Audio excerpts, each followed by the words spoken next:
Hi, my name is Mark Durland, and we're here to talk about the short game. Being a left-handed instructor gives me the unique opportunity to have my students mimic the techniques we're practicing during the lesson. That being said, feel free at home in your living room to get up and to practice some of the techniques we're going to discuss here today about the short game. When I teach short game, I'm really speaking of two specific shots. One, a pitch, and two, a chip. First thing I like to do when teaching these to students is I like to define both of them.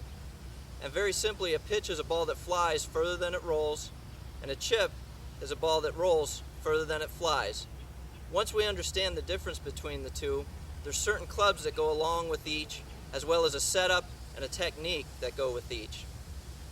The other thing that we notice is that the golf course really dictates which shot we should use if we're able to analyze it correctly. And what I mean by that is if I'm behind a bunker and I need to come over the bunker to a tightly cut pin, then I need to hit a high, soft shot, which is the definition of a pitch. If I'm right up against the edge of the green and I need to get the ball on the ground rolling across the green, well, that's more the definition of a chip. My idea here today is not necessarily to change your technique, but to organize your thoughts as it pertains to chipping and pitching. So let's get into the technique a little bit. First, let's start with chipping. The first thing I need to do is I need to decide what type of club it is that I'm going to use to chip with. And the thing I like to do is go right back to the definition of a ball that rolls further than it flies. So if I want a ball to stay low to the ground and to roll, in my mind I'm thinking of using a less lofted club. When I say less lofted, I'm speaking specifically of a 9-iron, 8-iron, 7-iron. I've seen people use 6 and 5 irons. Next thing we want to consider is where in the stance do I want to place the ball to execute a chip shot. I like to liken this to a punch shot. If I had to hit a shot under some tree limbs, what I would do is I would move the ball back in my stance, and that's the same thing I'm going to do when I chip the ball, because again, my effort is to keep the ball low. So we're going to place the ball back in our stance. The last thing we need to discuss is technique. What type of technique am I going to use here? And what I like to do is I like to keep it simple and relate it as closely as possible to a putting stroke. And what I mean by a putting stroke is using more of a shoulder motion, a rocking of the shoulders, versus a handsy or wristy motion. So let's demonstrate.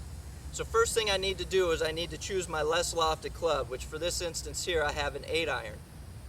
Next, I'm going to move the ball back in my stance. You can see that sets my hands forward slightly and gives a little bit of positive lean to the shaft of the club.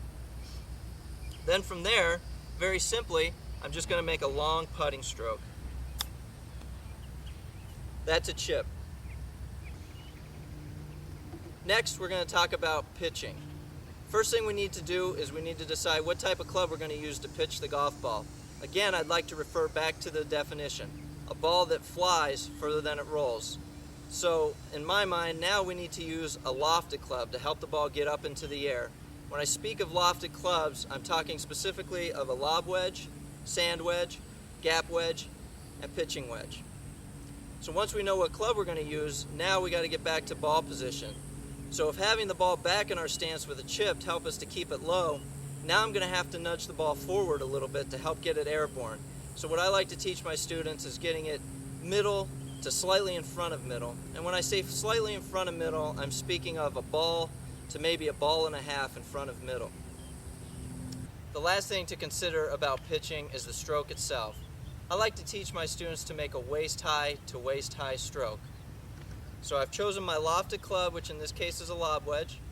I'm going to place the ball in the middle of my stance, or maybe slightly in front of middle. And then very simply, I'm going to make a waist-high to waist-high stroke. The last thing we need to talk about is controlling our distances when we're chipping and pitching. And the way we do that is by controlling the length of our stroke. So whether we're putting, chipping, or pitching, the length of the stroke dictates the distance.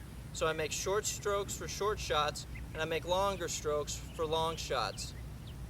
I'd like to leave you with one idea to practice next time you're at the golf course. When I strike a chip or a pitch, what I'm really trying to do is get the leading edge of the club underneath the golf ball to get the ball up onto the club face. You can see in my demonstration here, to do that, I have to have the handle of the club forward. So my hands and the handle will lead into impact. So next time you're at the golf course practicing, what I'd like to see is just holding the angle in your bottom hand of your grip. So for a left-handed player, it's going to be their left hand, and for a right-handed player, it's going to be their right hand. Now's a good time at home to stand up and mirror some of the practice swings that I'm making. So I make a waist-high swing, and I maintain the cup in that left wrist. Practice swing, hold. And I want to hold that angle in and through impact. So let me demonstrate. Waist high, hold the angle. I hope these few thoughts that we talked about today will help you with your game going forward.